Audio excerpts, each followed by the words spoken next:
Day one of the draft just ended, and I want to go over my reaction to the picks in the first round. Some of the players I'm not as familiar with. However, I'll give you a snippet of their best trait and a little summary about them real quick. We'll start with the Orioles' #1 overall pick, shortstop Jackson Holliday out of high school. Son of Matt Holliday, he was also Gatorade Player of the Year in Oklahoma. This stat line's absurd. 685, 749, 1392 triple slash line. So his OPS was over 2,000 in the 41 games he played this year. His best trait is getting barrels on baseballs. That leads me to the D-backs with the #2 overall pick, and they did take Drew Jones out of high school. Son of Andrew Jones, he, I think, is a true five-tool player coming out of this draft. Probably one of the most complete and all-around best prep players. Just like his dad, I think his best trait is his defense and speed out there. All right, with the biggest shock in the draft, in my opinion, the Rangers took at #3 Kumar Rocker. This year, he played in indie ball a bit. Obviously, last year, he was a top draft prospect out of Vanderbilt. He's now back with teammate Jack Leiter in the Rangers organization. Ranked number 38 in the MLB top 250 prospects, getting taken at #3 overall. But Texas got their guy. That's all that matters. Best trait about Kumar Rocker is his mid-80s wipeout slider. The Pirates at #4 took infielder Kumar Johnson out of high school. Said to be one of the best prep hitters ever seen, apparently by scouts, which I think is crazy, and that's a lot of hype for this kid. However, I think he can live up to it. The best trait about him is definitely his ability to barrel baseballs. He has a 70 grade hit tool. When I say 60 grade, 70 grade, it's on the scouting grades that they use. 20 to 80. You're 20, horrible.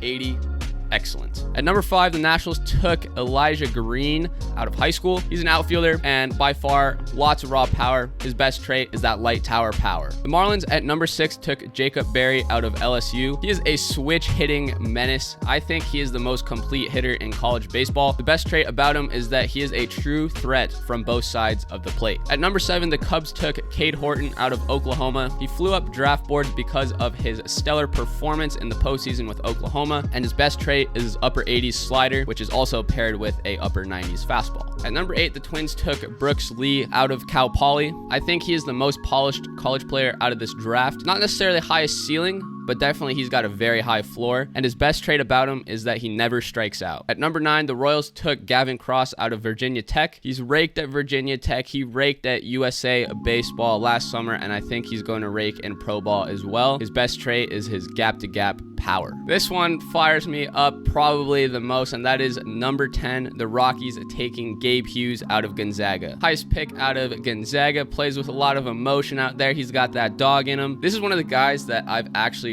personally caught, not last summer, I think 2 summers ago. Dude's a stud. He was throwing his slider 87, 88 at the time, and I was dumbfounded, honestly. I don't know how guys hit that. So for his best trait, I'm going to go with his hard slider in the upper 80s. The Mets at #11 taking Kevin Parada out of Georgia Tech. Behind the plate, I think he's average, but at the dish, he's got a unique stance. He had 26 home runs at Georgia Tech this year, so his best trait is definitely going to be that pop he has in his bat from behind the dish. At #12, the Tigers took Jace Jung.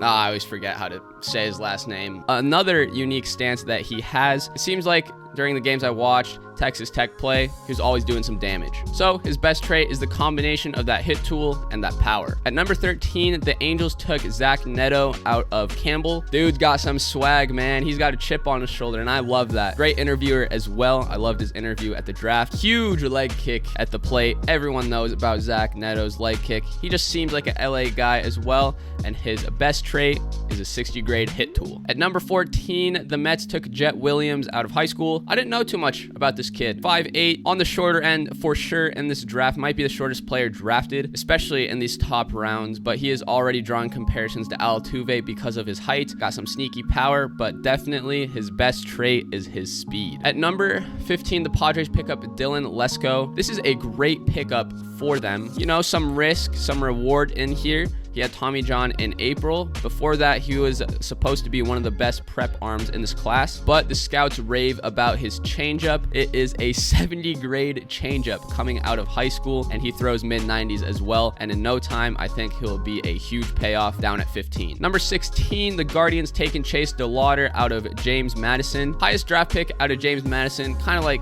Gavin Cross, he's raked everywhere that he has gone. Another lefty bat that is going to make some impact in pro ball. And his best trait is his 60 grade power. We're flying through these now. We got Phillies at number 17 taking outfielder Justin Crawford, son of Carl Crawford. And to no surprise, he's got that speed and defense like his dad. His best trait, his 70 grade speed. Reds at number 18, I think taking the best pick of the draft, or at least the most value that they're going to find at this spot, and that is Cam Collier, a JUCO guy out of Chipola. He is 17 years old. He reclassified, went to JUCO, pulled the Bryce Harper, and he's right here at number 18 for the Reds to pick up. People are saying he's going to be a top 5 pick, slid all the way down here, and he's already drawing comparisons to Rafael Devers. Only time will tell about that. The A's at number 19 taking catcher Daniel Susac out of Arizona. Funny enough, in his little pre-draft interview, whatever you want to call it, spotlight thing, he was talking about how his swing is similar to Chris Bryant, and what can I say? It is pretty similar. His best trait is that cannon he has from behind the plate. Player I just found out about and I like a lot is Owen Murphy that the Braves took at number 20. He was a two-way player in high school. Let me just read you his stats real quick. It's ridiculous. So he two-wayed in high school, right?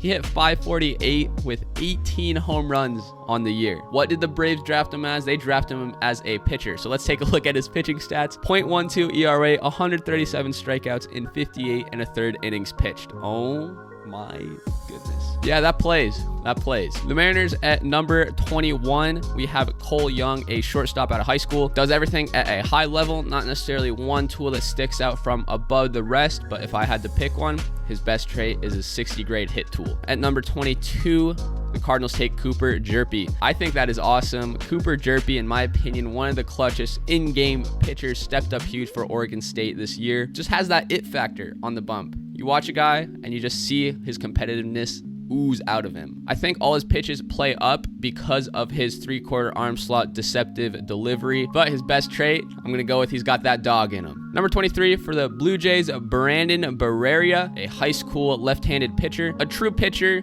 not a thrower necessarily. He has a more complete arsenal. He'll use all his pitches to get guys out. I think he has a repeatable and clean left-handed delivery, and I'm going to go with his best trait being some pitch command. He's one of the guys where I think if you start to add some velo to his fastball, he's really going to fly up through the ranks of minor league baseball. At number 24, the Red Sox took Mikey Romero, a shortstop out of high school. One of the better, most complete shortstops coming out of the prep class this year. I think his best trait is going to be his defense going forward. I think he'll stay at shortstop. The Yankees at number 25 taking Spencer Jones of Vanderbilt. Classic Yankees pick, the 6'7" outfielder. He launches the ball off his bat. Oddly enough, I think he reminds me of Matt Olson a little bit. Matt Olson, pretty tall, I believe 6'4" and above. He's got that tall frame, smooth left-handed swing, and when they drive the ball, both of them can hit it far. Best trait, his gap-to-gap power. At number 26, we have the White Sox taking Noah Schultz, a left-handed pitcher out of high school. He's 6'9", so he's automatically going to get the Randy Johnson comparison. Don't get it twisted. I don't think he throws as hard as Randy Johnson, and his arm slot is pretty close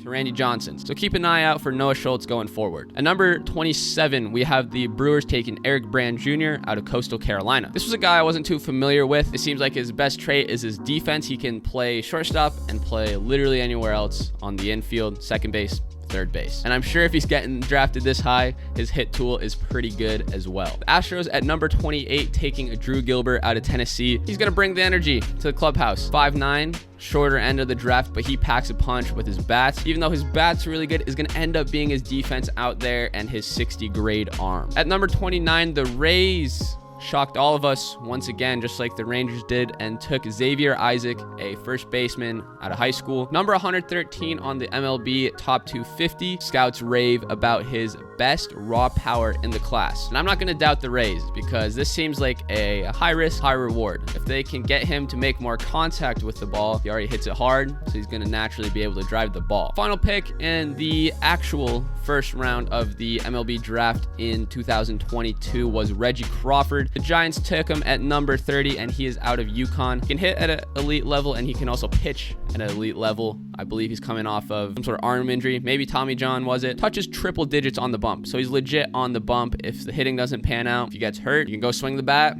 Try to make it that way. I gotta say, Kumar Rocker going at number 3, pretty shocking, and also Cam Collier falling all the way to number 18 to the Reds was surprising as well. Let me know your favorite pick of the draft so far as well down in the comments. Make sure to like the video and subscribe to the channel for more baseball and MLB content. With that being said, thank you guys for watching the video. I hope you have a great day, and I'll see you in the next video.